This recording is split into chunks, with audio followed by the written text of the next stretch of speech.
আচ্ছা, আপনারা দুজনেই অভিনয় শিল্পী, তার উপরে এত বড় একটা দায়িত্ব নিয়েছেন। যদি বলি যে দায়িত্ব পালনের ক্ষেত্রে অভিনয় ক্যারিয়ারে কোনো অসুবিধা হয় কি না, মানে কোনো প্রভাব পড়ে কি না, বা এটা নেতিবাচক হতে পারে, ইতিবাচক হতে পারে, কি বলবেন? আমি তো গত 5 বছর ধরে ওতপ্রোতভাবে জড়িত সংগঠনের সঙ্গে, প্রতিটি কাজেই অংশগ্রহণ করেছি। আমার মনে হয় না গত 5 বছরে আমার ক্যারিয়ারে এটা কোনো এফেক্ট করেছে। পাবেল ভাই কি কিছু বলবেন? আমার মনে হয় ও তার কথা মতোই। আমি তো মানে না বোঝার বয়স থেকে সংগঠক, একদমই সাংগঠনিক কাজ করছি, থিয়েটারে বলেন, বিভিন্ন প্রতিষ্ঠানে বলেন, এমনকি অভিনয় শিল্পীর সঙ্গেও কাজ করেছি আমি। তো এটা একটা পার্ট, এটা একটা পার্ট অফ রেসপন্সিবিলিটি।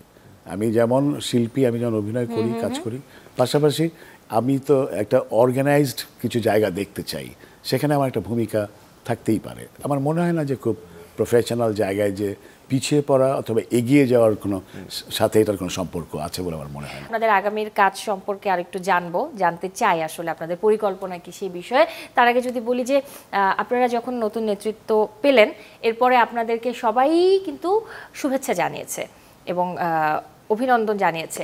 তো সেই জায়গায় একটা বিষয় আমার চোখে পড়েছে, একজন গুণী অভিনেতা এবং ডিরেক্টরস গিল্ডের সভাপতি শহীদুজ্জামান সেলিম ভাই, তিনি কিন্তু আপনাদেরকে যেমন শুভেচ্ছা বার্তা দিয়েছেন, সাথে একটা বিষয় বলেছে, তার একটা মতামত বা তার একটা দাবি সেটা জানিয়েছে বা পরামর্শ জানিয়েছে যে আপনারা যে কমিটিতে আছেন, এই অভিনয় শিল্পী সংঘের আজীবনকালীন যেই প্রতিষ্ঠাকালীন যেই সদস্যরা রয়েছেন, তাদেরকে কোনোভাবে কমিটিতে যুক্ত করার বা রাখার, এটা নিয়ে আপনারা কি বলবেন বা এটা নিয়ে কিছু ভেবেছেন কিনা? এটা উনি মাত্রই বলেছেন, গতকালকে বলেছেন। জি জি। কিন্তু অলরেডি কিন্তু এই কমিটির মধ্যে আছেন একজন, আজিজুল হাকিম, একদম প্রথম থেকে ছিলেন, উনি আছেন। আর এর আগেও ছিলেন যারা প্রতিষ্ঠাতা, তারা ছিলেন।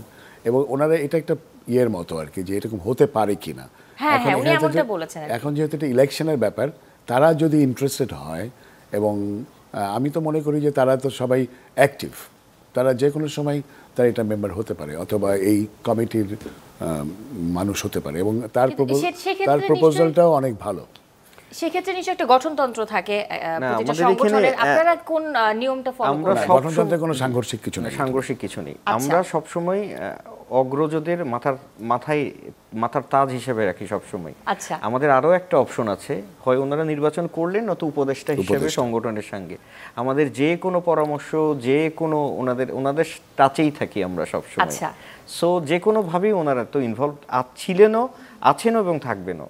আপনারা 3 বছরের জন্য দায়িত্ব পেলেন, যদি জানতে চাই যে প্রধান 3টা কাজ বা প্রধান 3টা লক্ষ্য কি আপনাদের এই মুহূর্তে, কি বলবেন? সেটা মনে একটু কি বলেছি আমরা কিছুক্ষণ আগে অবশ্য কিছু বলেছেন বেশ কটা কাজের মধ্যে। হ্যাঁ, ওখানেই আছে। 3টা না, তিনটাতে বেশি বলেছি। আচ্ছা, আপনার হিসাবে একটু কম হয়ে যাচ্ছে।